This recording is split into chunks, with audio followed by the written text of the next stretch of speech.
في مقولة قديمة بتقول: اتقي شر من أحسنت إليه. وده بالظبط اللي حصل مع عبد السلام وجمعة وعلي، التلاتة المصريين الجدعان اللي شافوا الويل بسبب شخص اسمه تامر سيد.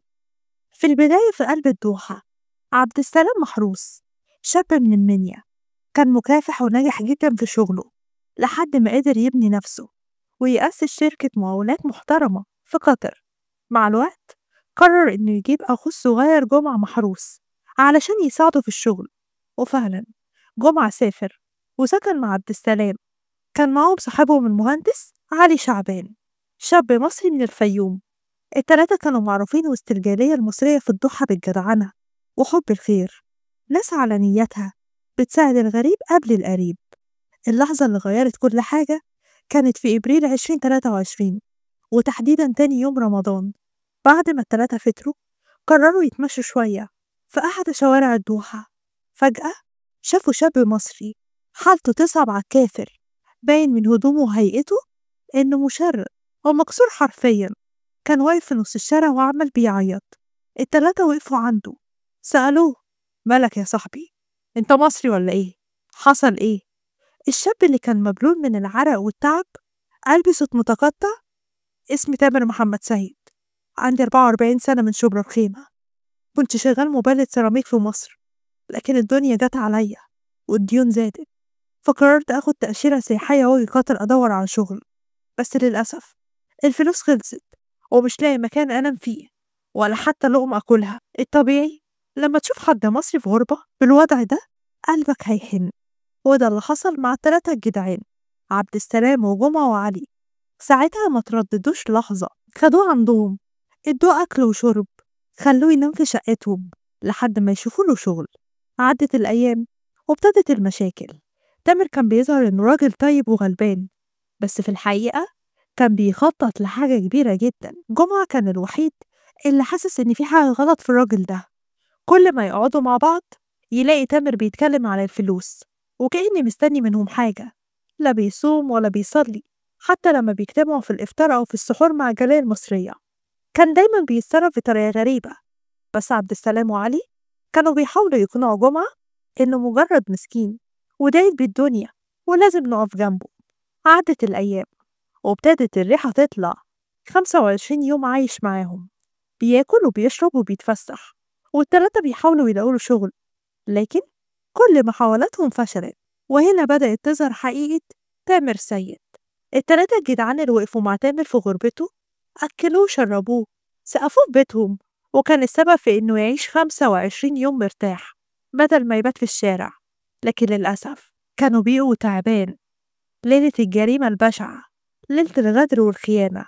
بعد ما جمعة بشهامته راح حجز تذكرة الطيران لتامر عشان يرجع مصر بدل ما يفضل تايه في الغربة. تامر قرر إنه مش هيخرج من قطر فاضي الإيدين. كان بيخطط للكارثة من أول يوم دخل البيت، وكان مستني اللحظة المناسبة. تامر خلال 20 يوم قعد يراقب عبد السلام وجمعة زي الصياد. عرف أماكن كل حاجة في البيت، عرف إن عبد السلام بيشيل فلوسه في خزنة، وشاف بعينه إنه بيتعامل بمبالغ مالية كبيرة بحكم شغله في المقاولات. الفلوس لعبت في دماغه وقرر إنه مش هيسيبهم غير وهو شايل كل حاجة.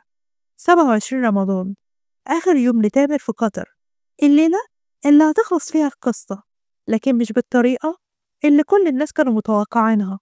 قبل الفطار تامر حضر خطته الشيطانية، جاب آلة حادة حطها في هدوم، حط منوم قوي في العصير بتاع عبد السلام وجمعة، جهز شنطة عشان يسرق كل الفلوس والجوازات والموبايلات ويهرب. الاتنين شربوا العصير مع بعض، وبعد دقايق ابتدوا يحسوا بدوخة جامدة.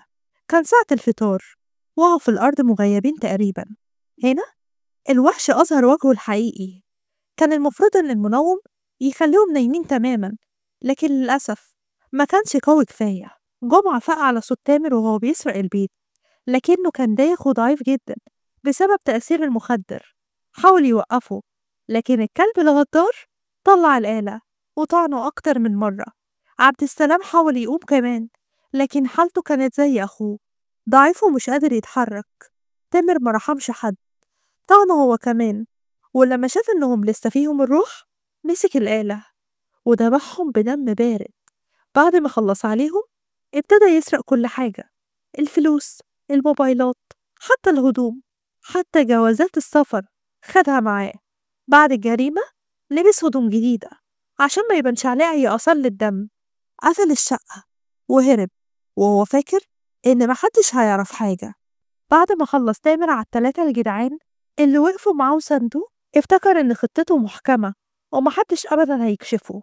نظف البيت، رتب كل حاجة عشان يبان إن مفيش أي جريمة حصلت، وبعدها نزل جري على المطار عشان يركب الطيارة اللي هما بإيدهم كانوا حجزوها له. لكن القدر كان له رأي تاني. في نفس الوقت واحد من صحاب التلات شباب عدى عليهم كالعادة عشان ياخدهم يصلوا الفجر جماعة، لكنه استغرب إن محدش رد عليه ولا سمع صوتهم رغم إن عربياتهم كانت مركونة تحت البيت. ابتدى يتصل بيهم لكن كل موبايلاتهم كانت مقفولة. ساعتها القلب ابتدى يحس بالخطر، على طول بلغ الشرطة، وخلال دقايق كانت عند باب الشقة. المفاجأة الصادمة، بمجرد ما الشرطة دخلت كان المشهد مرعب. التلاتة كان متخلص عليهم في بركة دم. الشرطة ابتدت على طول تفرج كاميرات المراقبة في المنطقة كلها عشان تعرف آخر شخص دخل وخرج من الشقة. في نفس الوقت صاحبهم اللي بلغ الشرطة كان متأكد إن اللي عمل الجريمة هو تامر، لأنه الوحيد اللي كان غريب وسطهم وكان تصرفاته مش طبيعية أبدا. هنا كانت الصدمة، الكاميرات فعلا رصدت تامر وهو خارج من البيت بسرعة ومعاه شنطة شكلها تقيل وكأنها مليانة حاجات. السباق مع الزمن، الشرطة ضد تامر. بمجرد ما الشرطة القطرية اتأكدت من هوية القاتل، على طول بلغوا مطار الدوحة عشان يمنعوا الطيارة من الإقلاع.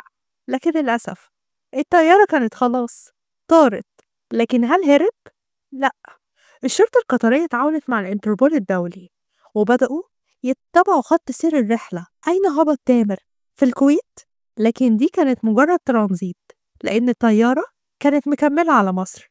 في اللحظة دي الشرطة القطرية تواصلت مع السلطات المصرية وبلغوهم بالكارثة اللي حصلت، وقالوا لهم إن القتل في طريق القاهرة. مشهد النهاية، تامر في قبضة العدالة. بمجرد ما الطيارة وصلت مطار القاهرة الدولي، تامر نزل من الطيارة هو فاكر إنه خلاص نجا بجريمته، لكن فجأة لقى قدامه العساكر محوطينه من كل ناحية. في لحظة واحدة راح فيها، قبضوا عليه فورا، فتشوه، لقوا معاه كل الفلوس المسروقة والموبايلات، حتى جوازات سفر الضحايا.